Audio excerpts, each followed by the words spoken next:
Hi mga sayog! So, mayong adlaw sa iyong tanan. For today's video, ay kami subong sa bye-bye.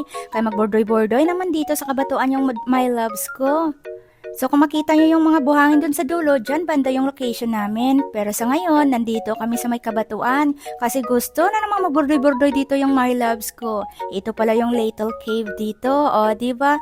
Napakaganda dito talaga yung bato. Kasi yung my loves ko may pagka-scientist. Sa totoo naman talaga, gumraduate naman talaga siya ng scientist. Pero baga siya nag-switch ng ibang kurso. So ngayon, andito kami. Ayan, alam nyo, ito talaga napakaganda ng bato dito. Nung bata kami, yan ng bato na yan. Yan po, ang dami namin yung memories nung bata pa kami.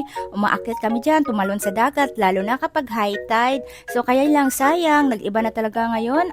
Dahil sa mga typhoon na dumaan dito, napugday na talaga yung mga kahoy dito.